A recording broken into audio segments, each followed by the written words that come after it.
সমাগত পঞ্চায়ত নিৰ্বাচন এই পঞ্চায়ত নিৰ্বাচনৰ আগতে কিন্তু অনুষ্ঠিত হৈছে এখন বিদ্যালয়ৰ নিৰ্বাচন যি ছাত্ৰ একতা সভা থাকে বিদ্যালয়সমূহত সেই ছাত্ৰ একতা সভাৰ নিৰ্বাচন অনুষ্ঠিত হৈছে আৰু সেই বিদ্যালয়খনেই হৈছে পিয়লিঘাটা মধ্য ইংৰাজী বিদ্যালয় আৰু মই বৰ্তমান উপস্থিত আছোঁ বিদ্যালয়খনিত কিয়নো আজি পুৱাৰ ভাগতে তেওঁলোকে বিদ্যালয়খনৰ যিসকল শিক্ষক শিক্ষয়িত্ৰী আছে তেখেতসকলে অনুষ্ঠিত কৰিছে যে ছাত্ৰ ছাত্ৰীসকলৰ মাজত যিখন ছাত্ৰ একতা সভাৰ যিখন কমিটিৰ প্ৰয়োজন সেই কমিটিৰ সদস্যসমূহৰ মাজত নিৰ্বাচন মোৰ কেমেৰা সহযোগীয়ে দেখুৱাব এনেদৰে ছাত্ৰ ছাত্ৰীসকলে তেওঁলোকৰ একেবাৰে মৰমৰ প্ৰাৰ্থীজনক ভোট দিয়াৰ বাবে শাৰী পাতি যিটো ভোটকেন্দ্ৰত থিয় হৈছে এগৰাকী বাইদেউ আছে মই আপোনাৰ পৰা জানিব বিচাৰিম এই যে ইলেকশ্যনটো পাতিছে আপোনালোকে এই ইলেকশ্যনটোৰ দ্বাৰা কি বুজাব বিচাৰিছে হয় নমস্কাৰ মই হিন্দী শিক্ষয়িত্ৰী আৰু এসকল শিক্ষয়িত্ৰী আমি ইয়াৰ জৰিয়তে ছাত্ৰ ছাত্ৰীসকলক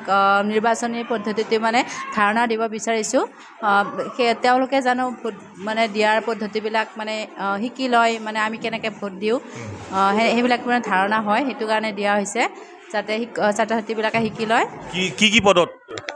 ইয়াতে আছে সাধাৰণ সম্পাদক তাৰপিছত সহকাৰী সাধাৰণ সম্পাদক তাৰপিছত সাহিত্য বিভাগ সম্পাদক তাৰপিছত সাংস্কৃতিক বিভাগ তাৰপিছত খেল বিভাগ আৰু সমাজ বিভাগত 6টা পদত মানে দিয়া হৈছে 16জন প্ৰাৰ্থী হয় তেখেতসকলে 6টা পদত নিৰ্বাচন অনুষ্ঠিত কৰিছে তাত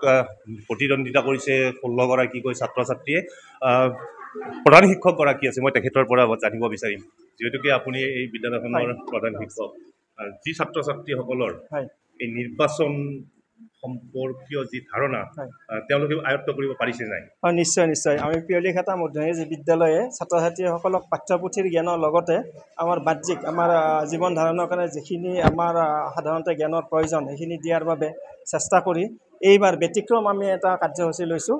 যে পিয়লিঘাটা মধ্য ইংৰাজী বিদ্যালয় ছাত্ৰ সংসদৰ 6টা পদবীত প্ৰায় 16গৰাকী প্ৰাৰ্থীয়ে প্ৰতিদ্বন্দ্বিতা আগবঢ়াইছে ইয়াৰ জৰিয়তে তেওঁলোকক যে বন্ধু ভাৱাপন্নভাৱে কেনেকৈ নিৰ্বাচন খেলিব পাৰি বা নিৰ্বাচন আৰু ভোটদান ভোটগ্ৰহণ এই সম্পৰ্কত এটা ধাৰণা দিয়াৰ কাৰণে আমি চেষ্টা কৰিছোঁ পিয়লিঘাটা মধ্য ইংৰাজী বিদ্যালয় 1983 চনত স্থাপন হৈছিল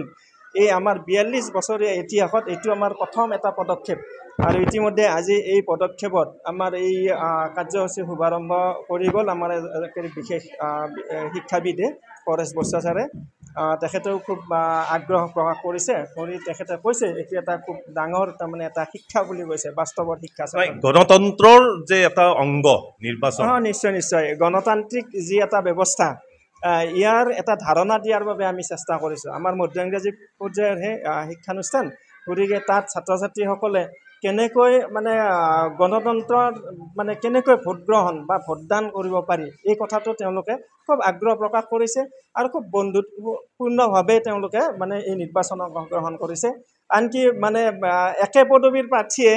একেলগে গৈ মানে কেম্পেইনত গৈছে ক্লাছত সেইটো এটা খুব ভাল লগা আমোদজনক কথা আৰু খুব এটা শিক্ষণীয় কথা ধন্যবাদ তোমাৰ পৰা মই জানিব বিচাৰিছোঁ তুমি কি পদত উঠিছা সাধাৰণ সম্পাদক নামটো কি তোমাৰ শ্ৰী নিয়ৰ ধিং কোন ক্লাছত তুমি 8 আৰু তোমাৰ নাম কি মোৰ নাম শ্ৰী ৰিংকু ডেকা কি পদত উঠিছা মই সমাজ সেৱা ছোৱালী আছে তুমি কিহত উঠিছা মই সাংস্কৃতিক বিভাগৰ প্ৰাৰ্থী কি নাম তোমাৰ নমস্কাৰ মোৰ নাম জেনি বেগম এই যে নিৰ্বাচন খেলিলা কি আয়ত্ত কৰিলা তোমাৰ নিৰ্বাচনত কেনেকৈ ভোট দিয়ে সেই বিষয়ে জানিলা নে নাই ছাৰ জানিছা তোমাৰ নাম কি নমস্কাৰ মোৰ নাম শ্ৰী লাকি ডেকা কি পদত উঠিছা খেল বিভাগত হয় এনেদৰে ছাত্ৰ ছাত্ৰীসকলে বিভিন্ন 6টা বিভাগত তেখেতসকলে প্ৰতিদ্বন্দ্বিতা কৰিছে আৰু এই 6টা বিভাগত প্ৰায় 16গৰাকীকৈ ছাত্ৰ ছাত্ৰীয়ে নিৰ্বাচনত প্ৰতিদ্বন্দ্বিতা কৰিছে আৰু ইয়াৰ দ্বাৰাই বিদ্যালয়খনে এইটোকে বুজাব বিচাৰিছে যে গণতান্ত্ৰিক পদ্ধতিত নিৰ্বাচন কি ভোটদান কেনেদৰে কৰে বা ভোট গ্ৰহণ লগতে ভোট গণনা কেনেদৰে এই সকলোখিনি বিতংভাৱে ছাত্ৰ ছাত্ৰীসকলক শিকোৱাৰ বাবে এনেদৰে তেখেতসকলে ছাত্ৰ ছাত্ৰীসকলৰ মাজত যি ছাত্ৰ একতা সভা সেই ছাত্ৰ একতা সভাৰ সমিতিখন গঠন কৰাৰ বাবে নিৰ্বাচন অনুষ্ঠিত কৰিছে আপুনি বিচৰা বাতৰি পাব কেৱল নিউজ 18 এপত নিউজ 18 এপ ডাউনলোড কৰিবলৈ স্ক্যান কৰক এই QR কোড গুগল প্লে ষ্টৰতো পাব এই নিউজ 18 এপ